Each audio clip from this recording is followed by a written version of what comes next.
संतान आदम अलैहिस्सलाम, सबसे पहली खातून हजरत हव्वा रदी अल्लाह ताला अन्हा। अल्लाह पाक ने बाई पसली से पैदा किया हजरत हव्वा को, औरत को। न औरत को अल्लाह पाक ने सर से पैदा किया न पैरों से पैदा किया। क्यों सर से पैदा क्यों नहीं किया? सर से पैदा इसलिए नहीं किया, आज भी बहुत सारी खवातीन ऐसी हैं कि सर से पैदा नहीं है, सरों पे सवार हैं, और अगर सर से पैदा हो जाती तो फिर कहां सवार होती? समझ रहे हैं आप? तो अल्लाह पाक ने सर से पैदा नहीं किया, अल्लाह अल्लाह, क्योंकि बहुत सारी नहीं, अक्सर के ये हालात हैं, कांधे पे सवार नहीं है, वो डायरेक्टली सर से भी ऊपर सवार हैं। यानी बाहर वकील साहब, जज साहब, फुला साहब, अल्लामा साहब, सब वो बाहर हैं। घर के अंदर जो भाई हुकूमत है वो किसी और की, आप सब जानते हैं, कहने की जरूरत नहीं है। तो मैं बता रहा हूं, अल्लाह पाक ने सर से पैदा नहीं किया, और ना ही औरत को अल्लाह पाक ने पैरों से पैदा किया। क्यों?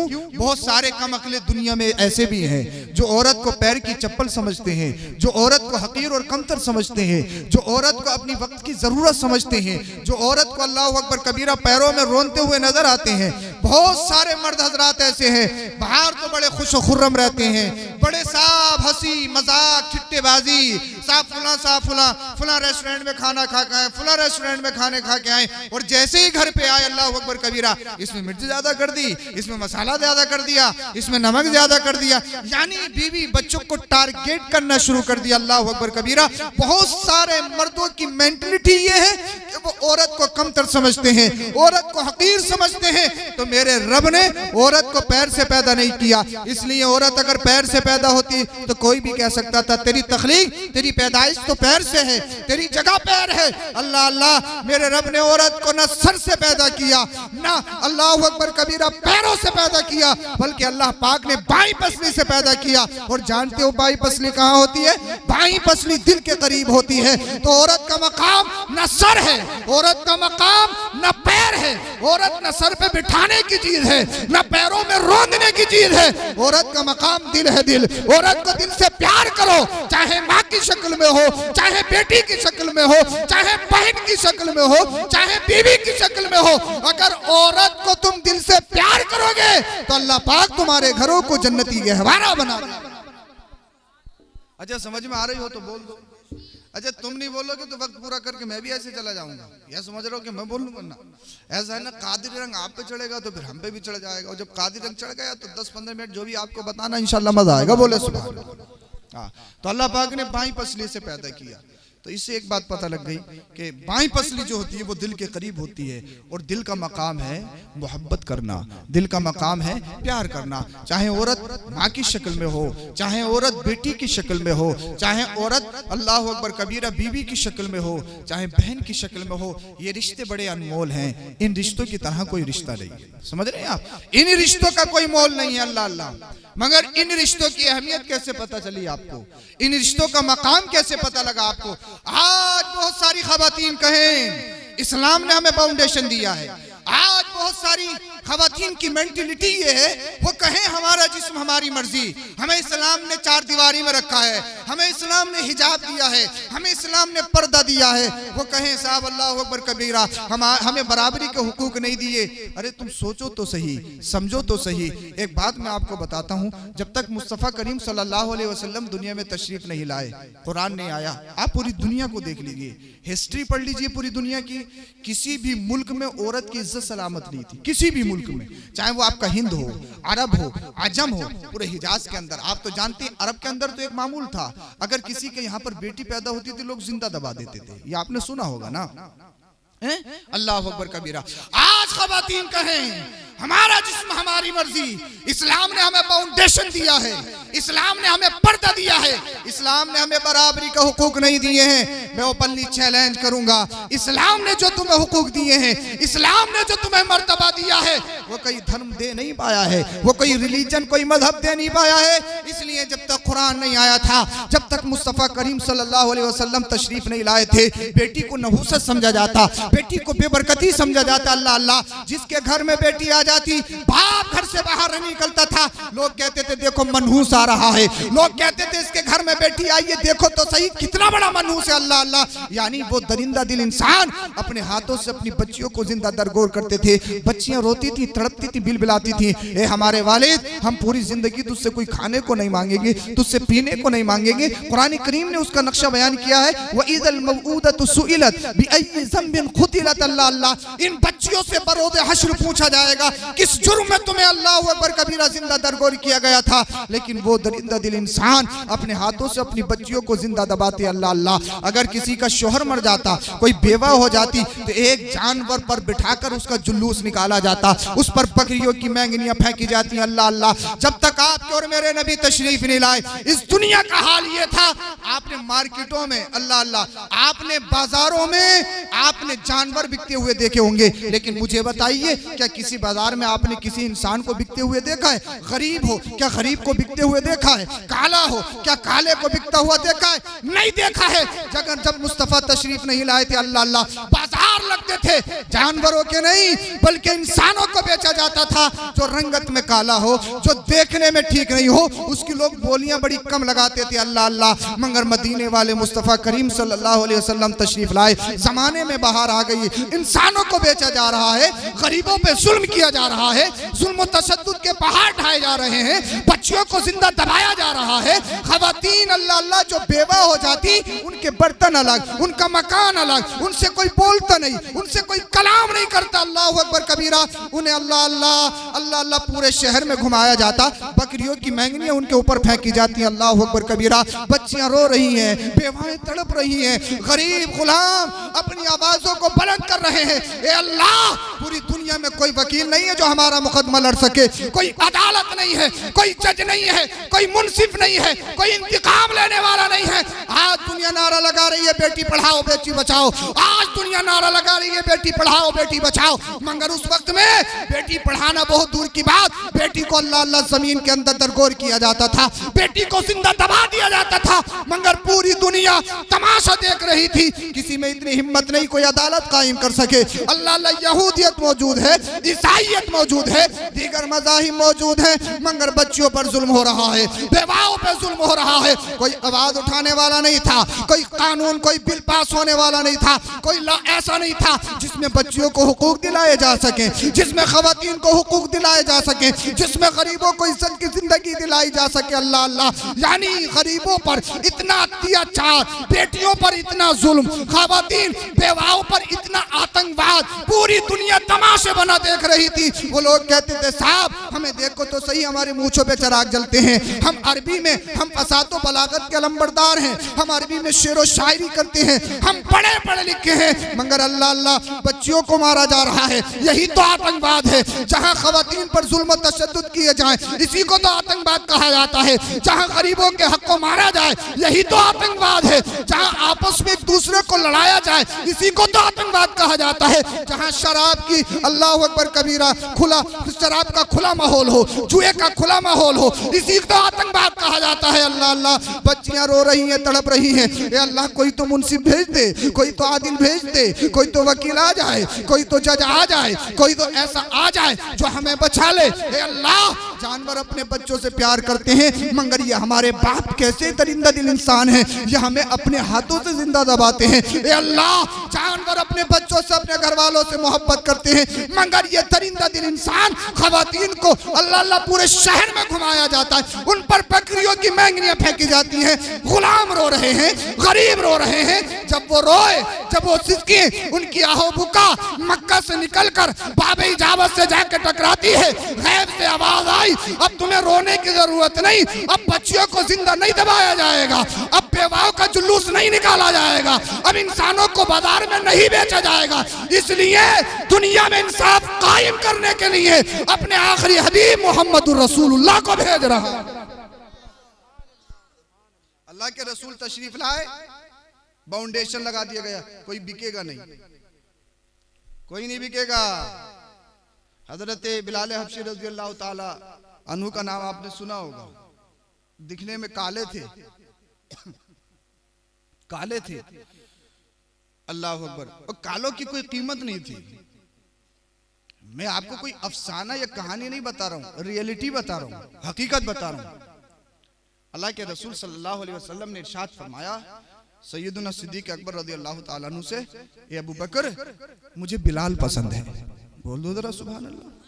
क्या फरमाया? मुझे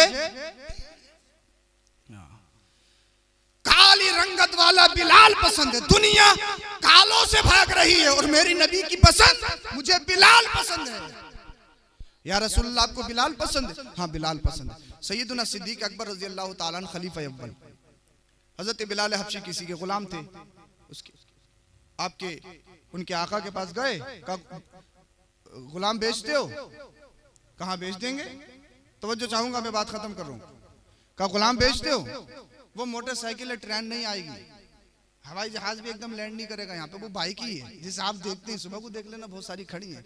हाँ आप जितनी जल्दी सुन लोगे इतनी जल्दी मैं सुना दूंगा। कहा गुलाम बेचते हो? हाँ बेच देंगे। क्या कीमत है? हजरत सैयदुना सिद्दीक अकबर ने फरमाया क्या कीमत है? बोले क्या दोगे? सैयदुना सिद्दीक अकबर ने फरमाया मुंह बोली बोली देंगे। मुंह बोली। अरे सोचा दिल में आज तो मजा आ गया, कालों को कौन खरीदता है? क्या अच्छा? बोले चलो ठीक, इतने पैसे दो, इतना माल, और जो तुम्हारे पास गुलाम है जो बिजनेस में बड़ा माहिर था, तिजारत में, सैयदुना सिद्दीक अकबर का गुलाम, का बदले में वो दो और बिलाल को ले जाओ। सैयदुना सिद्दीक अकबर ने फरमाया ये बहुत कम मांगा है, अगर अबू बकर की पूरी जिंदगी की कमाई मांगता तब भी दे देता। बोल दो यार सुभान अल्लाह। अच्छा आपने खरीदा? या रसूल अल्लाह आपकी पसंद हाजिर है, आपकी पसंद हाजिर है। मुस्तफा की बारगाह में पेश कर दिया सैयदुना बिलाल हबशी रज़ियल्लाहु ताला अन्हु को। अब पूरे शहर में एक बात फैल गई, बोले यार अबू बकर को क्या हो गया, बड़ा महंगा गुलाम खरीदा है। एक काला गुलाम, हबशी गुलाम खरीदा और इतना कीमती महंगा खरीदा है, अपना बिजनेस में माहिर गुलाम भी दे दिया और ऊपर से कुछ माल भी दिया है। पूरे शहर में साहब ये अफवाह फैल गई। अरे भाई 1 लाख रुपए बीघा की जमीन अगर तुम 20 लाख रुपए बीघा में खरीद लो तो लोग मजाक बनाएंगे नहीं बनाएंगे? अल्लाह अकबर।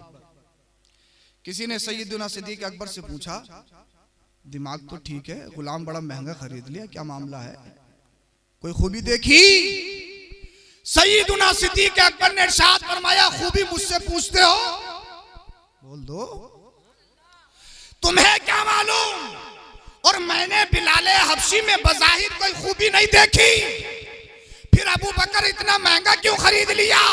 कहा इसलिए खरीदा, मेरे मुस्तफा ने फरमाया बिलाल मेरी पसंद, तो जो मुस्तफा की पसंद वो अबू बकर की पसंद, न दुनिया से मतलब न माल से मतलब। या रसूल अल्लाह तुम्हें जाना तुम्हें माना, न रखा गैर से काम, लिल्लाहिल हम्द में दुनिया से मुसलमान गया। जो मुस्तफा को पसंद है वो मुझे पसंद है। ये होता है इश्क। इश्क इसे कहते हैं अल इश्क तुहरकु कुल्ल शै मा सिवल महबूब। इश्क की परिभाषा की गई है, इश्क वो मंजिल है कि महबूब की मंजिल के अलावा सब कुछ जला देती है और कुछ नहीं दिखाई देता। वो इश्क हकीकी था सहाबा का अल्लाह के रसूल सल्लल्लाहु अलैहि वसल्लम के साथ, और उसी इश्क ने सहाबा को इतना अजीम कर दिया, इतना अजीम कर दिया कि उनके मर्तबों को कोई नहीं पहुंच सकता। रज़ियल्लाहु अन्हु व रज़ू अन्हु। कुरान ने फरमाया अल्लाह उनसे राजी हैं, वो अल्लाह से राजी हैं। हाँ अल्लाहु अकबर कबीरा। अल्लाह अल्लाह। तो हमने उन्हीं के मुताबिक जिंदगी गुजारनी है। हमारे अमाल ऐसे नहीं कि हम जन्नत में जाएं। सिर्फ एक चीज हमारे पास है जो हम जन्नत में जा सकते हैं, वो है इश्क रसूल। रसूलुल्लाह सल्लल्लाहु अलैहि वसल्लम की सिर्फ मोहब्बत है जो हमें जन्नत में ले जा सकती है। इसके अलावा हमारे अमाल इस काबिल है, और ना हमें अपने अमाल पर भरोसा, सिर्फ मुस्तफ़ा की मोहब्बत पर भरोसा है। आप सब नबी के चाहने वाले, नबी के चाहने वाले, तभी तो रात के हिस्से में आप दीनी बातें सीख रहे हैं। दीन ही तो सीख रहे हैं आप, और दीन सीखना सिखाना रात भर नफली इबादत नमाज पढ़ने से बेहतर है। पल भर दीन सीखना सिखाना। अल्लाह अकबर कबीरा। तो अल्लाह के रसूल सल्लल्लाहु अलैहि वसल्लम के फरमान के मुताबिक औरत चाहे माँ की शक्ल में हो तब भी प्यार करो। ये वो रिश्ते हैं जिन रिश्तों का कोई तोड़ नहीं है। इन रिश्तों का कोई जवाब नहीं है। और ये सब किसने बताया है? ये सब आमीना के लाल ने बताया है, अल्लाह के रसूल सल्लल्लाहु अलैहि वसल्लम ने बताया है। होता यही है कि साहब शादी से पहले कुछ और मामलात और शादी के फौरन बाद कुछ और मामलात होती है। और उसकी वजह ये होती है कि घर वालों की सोच और फिक्र बदल जाती है। समझ रहे हैं? सोच और फिक्र बदल जाती है। हाँ, शादी से पहले बड़ा बेटा माँ को सबसे प्यारा होता है, और जैसे ही शादी हो जाती है काम खत्म। फिर उससे नीचे वाला जो होता है उस पर ज्यादा तवज्जो हो जाती है। फिर उसकी हो गई तो उससे जो नीचे वाला है उस पर ज्यादा तवज्जो हो जाती है। समझ रहे हैं आप?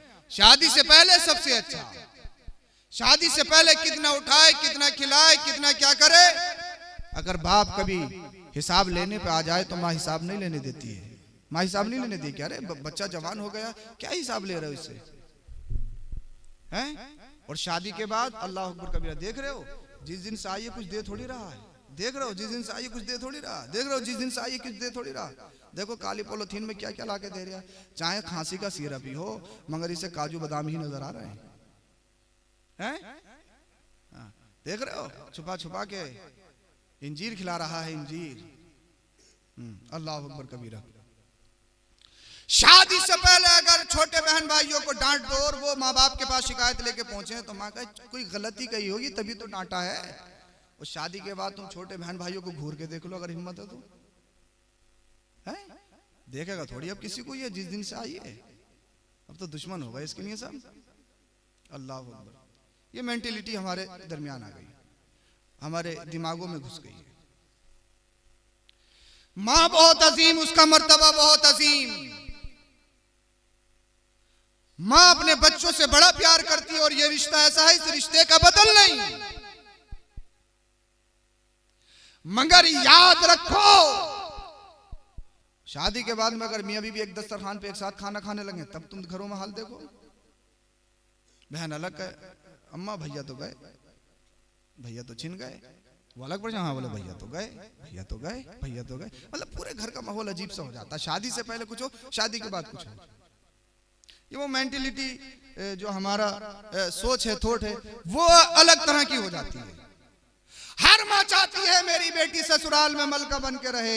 मेरी माँ जो तेरे बेटे के घर में आ रही है वो भी तो किसी की बेटी है।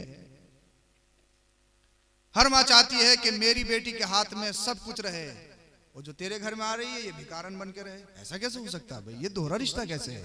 ये क्या बात है? एक साथ एक दस्तरखान पे खाना खाएं, परेशानी ये हो गया वो हो गया। मैं कहता हूं मेरी माँ परेशान होने की जरूरत नहीं है, इस्तिराब में पढ़ने की जरूरत नहीं है। जैसे ही अपने बच्चे को और उसकी बहू को एक दस्तरखान पे खाना खाते हुए देखे, मैं नुस्खा बताकर आज तुम्हें जा रहा हूँ। मेरी माँ को चाहिए वुजू में पानी, अल्लाह अल्लाह लोटे में पानी भरे, वुजू बनाए, मुसल्ला बिछाए, रब की बारगाह में गिड़गिड़ाए, दुआ करे, ए अल्लाह जिस तरह से मेरे बच्चे आज ये खुश नजर आ रहे हैं, जब तक ये जिंदा रहे इनकी जिंदगी में खुशहाली अता फरमा दे। तू सजदे में जाके अपने बच्चों के लिए दुआएं करेगी, अल्लाह पाक तेरे बच्चों की जिंदगियों को खुशहाल बना दे। अल्लाह पाक तेरे बच्चे की जिंदगी से परेशानियों को दूर फरमा देगा। माँ बहुत अजीम चीज है, माँ बहुत अजीम चीज है, ये समझना होगा। छोटी छोटी बातों पे ध्यान नहीं देना है। अब लड़का जो है बेचारा वो बीच में खड़ा होता है, इधर जाए या उधर जाए। भाई जब वो आई है तो उसके बहुत सारे अखराजात भी। मगर एक बात कान खोल के सुन लो नौजवानों, भैया सब कुछ मिल सकता मगर माँ बाप नहीं मिल सकते। इनके बगैर है भी सब कुछ बेकार। कितने बड़े अल्लामा फहाम मुफ्ती वक्त बन जाओ, चाहे सैयद साहब हो, चाहे आलिम साहब हो, चाहे इमाम साहब हो, अगर माँ बाप नाराज है तो सब कुछ बेकार है, सब कुछ मुंह पे मार दिया जाएगा। कितना ही बड़ा हाजी नमाजी काजी गाजी हो, कुछ भी हो, कबूल कुछ नहीं है अगर माँ बाप नाराज है। ये बात याद रख लो। माँ बाप सबसे अहम है, माँ बाप सबसे पहले हैं। बाबू साहब, फुला साहब, वकील साहब, डॉक्टर साहब, हजरत साहब, ये साहब वो साहब, माँ बाप सबसे पहले हैं। माँ बाप अगर नाराज हैं तो सब कुछ बेकार है। चाहे हरम में मर जाए, चाहे अल्लाह अल्लाह मदीनतुल मुनव्वरा में दम तोड़ दे, चाहे तहज्जुद में दम तोड़ दे, अगर माँ बाप नाराज, कोई इबादत इबादत नहीं, कोई फर्ज फर्ज नहीं, कोई वाजिब वाजिब नहीं, कोई इबादत कबूल नहीं है। अगर इबादत कबूल करवाना चाहते हो तो फिर जलसे में सिर्फ पैसों की गड्डी उड़ाकर नहीं, अल्लाह अल्लाह गले में हाथ डाल के नहीं, उलामा के हाथ चूम के नहीं, पीर साहब के हाथ चूम के नहीं। साहब पीर साहब के हाथ चूमे जा रहे हैं, सैयद साहब हैं तो पैर चूमने की भी कोशिश करेंगे, सैयद साहब जिंदाबाद, फुला साहब जिंदाबाद, अच्छी बात है, मोहब्बत करते हो, भाई से सवाब है, उलमा की ताज़ीम करते हो, बहुत अच्छी बात है, भाई से सवाब है, मगर याद रखो जन्नत अल्लाह पाक ने हमारे हाथों में नहीं रखी है। तुम्हारे लिए तुम्हारे सबसे बड़े पीर तुम्हारे माँ बाप हैं। हमारे हाथ चूमने से पहले माँ बाप के हाथ चूम लो। माँ बाप के हाथ चूम लिए ऐसा है जैसे तुमने जन्नत का दरवाजा चूम लिया। समझ में आई हो तो बोल दो, कुछ ज्यादा हो गई, गाड़ी हो गई। माँ बाप सबसे हैं। उलमा लिखते हैं माँ बाप तुम्हारे लिए सबसे बड़े पीर हैं। माँ बाप तुम्हारे लिए सबसे बड़े पीर हैं। वो तुम्हारी माल के, तुम्हारी जान के सबसे ज्यादा हकदार हैं। तो उन्हें राजी रखिए खुदा का वास्ता। और शादी जो की जाती है वो सुकून और खुशहाली के लिए की जाती है, बर्बादी के लिए शादी नहीं की जाती है। और हमेशा बहुत सारे अल्फाज से दूर रहें। हाँ, तलाक तलाक जो एकदम मुंह में आ जाता है ना, ये बहुत खराब मसला भाई। हाँ, कुछ हो गया जब फारिग किया हिसाब कर ले, मतलब ये तरह तरह की बातें कि ना यार, बहुत सारी बढ़ते तो कोई बात हो गई, वो तलाक दे दूंगा, एक बाप के हो तो दे के दिखाइयो। अब ये भी एक बाप के तलाक तलाक तलाक तलाक तलाक तलाक तलाक, जब तक मुंह में थूक नहीं आ जाए, सांस नहीं टूटे, जब तक रुकेगा नहीं। और जब बिल्कुल गुस्सा ठंडा हो गया, काम खत्म, अरे बोले क्या कर दिया, अब तो सजा भी है, जेल भी है। वो बोले क्या कहते हैं, भैंस गई पानी में, अब करना क्या। फोन कर, हजरत हाँ तलाक दे दिए गुस्से में, पता नहीं मुझे, मैंने कहा कितनी बार है, ऐसा लग रहा है जैसे 2 बार कही हो। अब निकालो कोई रास्ता, निकालो कोई रास्ता। बरेली शरीफ की तरफ से एक प्रधान जी ने तलाक दे दी। फोन आया, मैंने कहा साहब तलाक मुगल्लज़ा हो गई, काम नहीं चलने वाला। जो कुरान ने पूरी बात बताई है उस पर अमल करना होगा। बोले हजरत इसके अलावा कोई रास्ता बताओ, चाहे पैसे कुछ भी लग जाए, पैसे कितने लग जाए, रास्ता बताओ। अरे भाई जहाँ पैसा है तो पैसा फेंक, तमाशा देख, हैं? इसे भी दुनियावी मामला समझ रहा है। बोले पैसे कितने उठ जाए, हजरत बताओ कोई रास्ता। मैंने कहा भैया हमारे पास तो रास्ता नहीं है, दुनिया के पास कहीं रास्ता नहीं है, जो रास्ता निकालेगा वो गलत रास्ता निकालेगा। 1-2 महीने बाद हमारी मुलाकात हुई, क्या रहा। बोले हजरत हो भी गया काम, तुमने मौका छोड़ दिया। मैंने क्या काम हो गया। बोले फुला पीर साहब से 50,000 की रसीद कटवा ली, काम हो गया। बोले कुछ ना, जाओ। बोले कुछ ना, गुस्से में तलाक ना होती है, 50,000 की रसीद में काम। मैंने बेटे 50,000 की रसीद नहीं, पूरी जिंदगी कमाई दे देगा तब भी हराम है, हराम है, हराम है। जो फतवा एक आम इंसान के लिए है, वही फतवा एक आलिम के लिए, मुफ्ती के लिए, पीर के लिए है, सबके लिए। नमाज आप 5 टाइम की पढ़ोगे तो ऐसा नहीं कि मैं 3 टाइम की या 4 टाइम की पढ़ूंगा, मैं भी 5 ही टाइम की पढ़ूंगा। जो हुक्म आपके लिए शरअ का है वही हुक्म मेरे लिए है शरअ का। तो ऐसा काम ही क्यों कर रहे हो कि रास्ते निकालने पड़े। हाँ, खुद कर रहे मसले हैं। और अनानियत खत्म करो।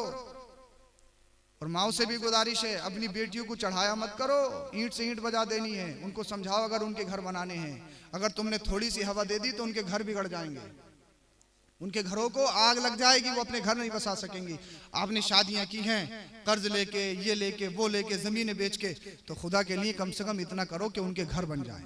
समझ रहे हो, लड़ाई फसाद के अड्डे मत बनाओ घरों को, क्योंकि शादी जो होती है वो सुकून के लिए होती है। और सुकून तभी रहेगा जब तुम हद और दायरे के अंदर रहोगे। जहां तुमने दायरा क्रॉस किया वही काम खराब हो जाएगा। और अपने दिमाग को ये सही करो, दिमाग को पहले ही पढ़ा दिया जाता। जब छोटे बोले बेटे तेरी चच्ची ने करवाया, होती खतरनाक है ये, वहां जा रही है, वहां जा रही है, वहां जा रही है। अब ये बचपन से सुनता चला आ रहा, वकील साहब बन गए तब भी है यही। बोले हजरत आ नहीं रहे लोग भाई हमसे काम करवाने के लिए, बोले पहले से ही करो। बहुत बड़े डॉक्टर बन गए मगर दिमाग में यही घुसा हुआ। बहुत पढ़े लिख गए, बहुत पढ़े लिखे हुए मैंने इंसानों को देखा, बोले हजरत काम खराब है, करवाने वाले पीछे नहीं छोड़ रहे। हाँ, काला जादू, अल्लाह अल्लाह, करवाने वाले पीछे नहीं छोड़ रहे। यानी दिमाग में यही भरा पड़ा है कि करवाने वाले पीछे नहीं छोड़ रहे, करवाने वाले पीछे नहीं छोड़ रहे। मैंने कहा यार अंग्रेज ने क्या क्या कर गए, क्या क्या कर गए, तो तुम क्या रहोगे। लोग आसमान पे चांद पे पहुंच रहे हैं और तुम इसी चक्कर में लगे पड़े हैं। करवा दिया, करवा दिया, करवा दिया, करवा दिया हैं। हाँ, हाथ देख के लोग बता रहे हैं, हाथ देख के फाल खोल खोल के बता रहे हैं। एक बात बताऊं, इस्लाम में बदफाली जायज ही नहीं है, फाल कोई चीज नहीं है इस्लाम में, सिर्फ इस्तिखारा होता है। और अगर खवातीन ये तावीज लेना छोड़ दें तो मैं समझता हूँ जो ढपालची हैं वो सब राजमिस्त्री के साथ गारा बनाते हुए नजर आएंगे। हैं आगे समझ में, मैंने बात खत्म कर ली है। तो ये अपने दिमाग से थोड़ निकालो कि करवा दिया करवा दिया करवा दिया करवा दिया करवा दिया करवा दिया, क्या है ये? जादू हक है, होता है, मगर लिमिट है ना। ये थोड़ी कि अगर थोड़ा सी बीमारी हो गई तो बोले करवा दिया, काम नहीं चल रहा तो बोले करवा दिया, है कोई परेशानी आ गई तो बोले करवा दिया, पता लगा मोटरसाइकिल ठुक गई, तेज चला रहे, बोले हजरत करवा दिया किसी ने, बोले जब भी निकलता हूँ चोट लग जाती है। क्या है ये? क्या है ये? अल्लाह अकबर कबीर है। फिर वो लिख के देते हैं, बोले हाँ किसी के पास भी चले जाओ तुम, इल्ला माशाल्लाह कुछ, बोले करा हुआ है, और कुछ भी नहीं तो बोले बदनजरी जरूर है। पहचान क्या? बोले तुम्हारे कांधे भारी रहते हैं, हाँ जी हुजूर रहते हैं। कमर में दर्द, खबर, अरे हजरत ये तो रहते, ये बहुत ज्यादा। काम को बोले काम को तो दिल बिल्कुल ही नहीं करता। अच्छा बोले ससुराल में रहने, बोले ससुराल में रहने तो दिल ही नहीं करता, मैके में दिल लगता, मैके में ठीक रहती है, मैके में कोई बीमारी नहीं होती, मायके में बिल्कुल ठीक है, ससुराल में जैसे। बोले हजरत यहीं पर आके तबीयत खराब होती है, पता नहीं क्या मामला है। फिर वहीं से मामलात खराब हो जाते हैं, वहीं से मामलात खराब हो जाते हैं। बदगुमानी से बचिए। अगर आप बदगुमानी करेंगे आपका दिल सख्त होता चला जाएगा। इसने ऐसा कर दिया, इसने ऐसा कर दिया, इसने ऐसा कर दिया, आप उसके दुश्मन बन जाएंगे। पता लगा भतीजा सगा चाचा का दुश्मन बना पड़ा, अब चाचा को नुकसान हो रहा तो भतीजा खुश हो रहा, अब आया मजा, अब आया मजा, अब आया मजा। इसकी बदगुमानी ने यहां तक इसे पहुंचा दिया, इसका दिल सख्त कर दिया है। तो दिल सख्त नहीं होना चाहिए, दिल नरम होना चाहिए। इसलिए जब दिल सख्त हो जाता है तो दिल पे कोई बात असर नहीं करती। आज समझाते बहुत आलिम, अल्लाह अल्लाह, पहले के तरह आलिम नहीं रहे। पहले के आलिम समझाते थे तो एकदम असर होता था, पहले के आलिम समझाते तो एकदम बात समझ में आती थी। आज साहब आलिमों की जबान में कोई तासीर नहीं रही, पहले की तरह आलिम नहीं है। चलो आलिम बदल गए, कुरान तो वही है या कुरान भी बदल गया? हदीस तो वही है या हदीस भी बदल गई? किताबें तो वही है ना। फिर कुरान की बात समझ में क्यों नहीं आती? हदीस की बात समझ में नहीं आती? मैं बदल गया, ये बदल गए, उलमा बदल गए। फिर ये बताओ, कुरान तो वही है, हदीस तो वही है, समझ में क्यों नहीं आता? तो कुरान की एक आयत कहती है, बात यह नहीं कि उलमा की जबान में तासीर नहीं है, बात यह है इंसानों के दिल पत्थर हो चुके हैं। जब दिल पत्थर हो गए हैं तो फिर पत्थर दिलों पे कोई बात असर नहीं करती है। अपने दिलों को पत्थर मत बनाओ। अपना कपड़ा चमकाने से पहले, अपना मकान चमकाने से पहले, अपना रहन सहन चमकाने से पहले, अपना सब कुछ चमकाने से पहले दिल चमकाइए। और जब तुम्हारा दिल चमक गया, और जब दिल ऐसे चमकेगा, जब फजर में उठो, फजर की नमाज पढ़ो, बाद नमाज अल्लाह के रसूल की बारगाह में इस्तिगासा पेश करो, इस अंदाज में करो जिस अंदाज में बरेली के आला हजरत इमाम अहमद रजा ने किया है। वो इस्तिगासा ये है, या रसूल अल्लाह, या रसूल अल्लाह, चमक तुझसे पाते हैं सब पाने वाले, मेरा दिल भी चमका दे चमकाने वाले। तुम ये दुआ करोगे, अल्लाह तुम्हारे दिल को चमका दे। और जब ये चमक गया, जब दिल चमक गया, तो फिर रिश्तों की इंसान अहमियत जानता। बदगुमानी से बचिए, बदगुमानी बहुत बुरी चीज है, समझ रहे हैं? बदगुमानी बहुत बुरी चीज है।